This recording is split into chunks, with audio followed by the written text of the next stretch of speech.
It's Gloria Bulgar. Welcome to BostWiki News. Yeah, I don't know if that works, but it's a bloodbath out here, folks. At least in the media world. Vice announced another 10% layoffs. In total, I believe that brings the amount of media people laid off in 2019, the first month of 2019, to over 2,000 laid off. Why is this? Well, I think the common narrative promulgated on the internet is that, digital media, liberal media doesn't sell. Mainstream media is seeing a decline.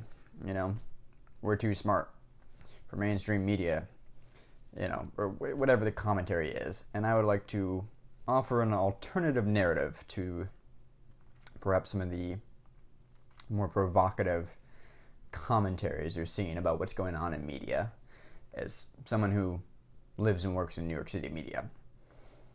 And the first is a little bit of just market economics, which is that it's pretty standard for companies to expand and contract. They happen at both the company level and at the industry level.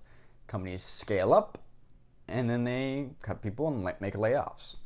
A simple example of this is like any venture-backed company.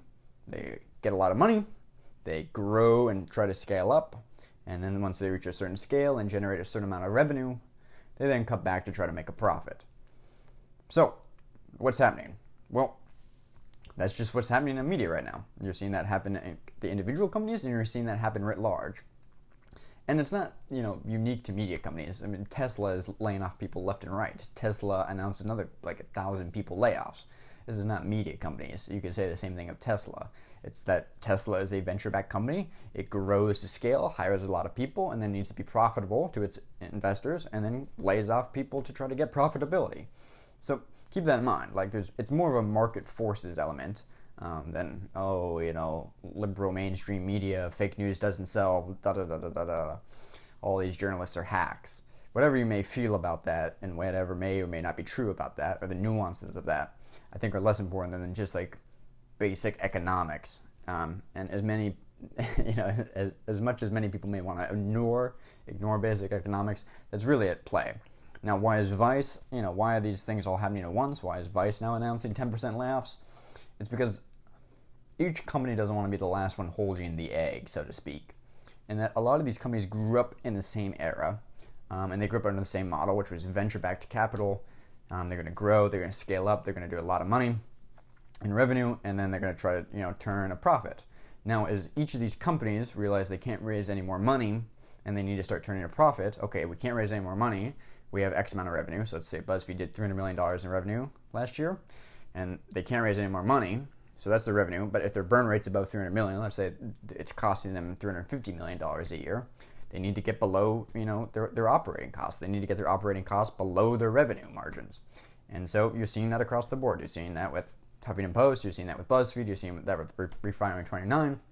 And you're seeing that with Vice. And, Vice's revenue was something like $600 million. These companies are not going to disappear. They're fine. What they need to do is just a normal market correction. They're contracting to reach profitability. That's what's really going on. It's less political and more economical. And the reason why you're seeing these all happen at once is because when one company starts to do it, the other companies look around and they don't want to be the last company that's not profitable to their investors, because then they're the least likely to get acquired, merged, bought out, IPO'd. Because as soon as your company becomes profitable, suddenly you become more appetizing to a merger and acquisition, an IPO, a total buyout, whatever it may be. And so if Vice now is looking around and being like, Huffington Post is trying to go, gun it for profitability. BuzzFeed's trying to gun it for profitability. Vice doesn't want to be the last one out that's still just generating revenue and trying to raise money, but still isn't profitable because their investors are going to dry up, and it's going to make it even harder for them to either sell, or acquire or be acquired. So now it's kind of a race to profitability, and that's what you're seeing. And in this race to profitability in the digital media market, the best way to do that is just start hacking away at overhead costs. And a lot of time that overhead cost is just staff.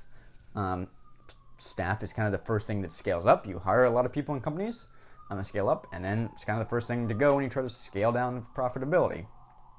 So the narrative I really want to nail in here is it's economic. not political. Economic, not political. And despite whatever, other commentaries might be seen about, like, what does this mean for media writ large? Is this the end of digital media, the end of the digital media experiment? What, the BuzzFeed glory days are over, Vice is... No. This is a very standard, market contraction that any industry goes through. Now, digital media just happens to be a nascent industry, and so now that it's going through its kind of first market contractions, it's never been seen before, and so people are, making clickbait headlines and generating hyperbolic literature. And I'm like, oh my goodness, what does this mean? These business models don't work. Or, the product they're selling doesn't work.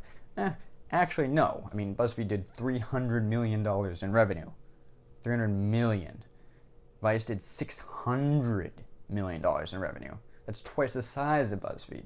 They did over $500 million in revenue. If they can just get their operating costs below $500 million, they'll be a profitable company, right? That means there is a demand for their product. If their product, whatever you may feel their product is, whether you may feel it's like great, investigative journalism, or it's just fun experiential videos, or it's hacky liberal media, whatever you may feel, that's less important than the idea of like getting a profitable business. You take money from investors, you grow to scale, and then you cut back to try to make a profitable business. And if you don't do that, you get Steve Jobs, for lack of better words. I think the best example of this is that, like, founders of companies, in order to take investments, they take people onto a board, right? I'm going to make this in really simple terms. So if you're Vice or BuzzFeed, which you've done to raise money, hundreds of millions of dollars, those investors that are giving $50 million, hundreds of million dollars, they get a lot of shares in this company. And with those shares become voting powers, and you get people on the board, and they suddenly have, interests and opinions and an ability to lay out those opinions and interests. And oftentimes, while the founder may be still the majority stakeholder, they no longer control the voting block, right? So that means they can then be outvoted in decisions of the company. So just to take a rough Steve Jobs parallel, while Steve Jobs may have been the founder of Apple, there became a time where the board thought Steve Jobs was a detriment to the company and was a detriment to the profitability of the company, and that he wanted Apple to be profitable. So they pushed Steve Jobs right out. And I think you're seeing with a lot of these digital media company founders, they're stuck between a rock and a hard place. And this is not to sympathize with them, but to bring a little humanity and empathy to how businesses work. And that if you were to take Jonah Peretti, for instance, at BuzzFeed, I'm speculating here, let me be clear, I'm speculating, is that you get to a certain point where the investors, the other people on the board, the people that have sunk $50 million, $100 million into your company, start to want to see a return on their investment, right? They want to see an ROI. They want to see this company be profitable. And while Jonah Peretti may still control the majority, shares, he no longer controls the majority of the voting block, and that they could vote him out of, total power of the company, at which point he would have no direction or control on the direction of the company. And he wants to avoid that, just like Shane Smith would want to avoid that with Vice. And so you're seeing, I think, a lot of, founders of digital media companies having to make hard decisions in order to preserve the viability of their companies, and the viability of their control in the company, because they don't want to be the ones voted out when the board members of investors like NBC Universal or Comcast or some Japanese bank or whomever it is can say, you know what, your time's out, we're going to take over from here, and then the company go in a radically different direction from how it was founded.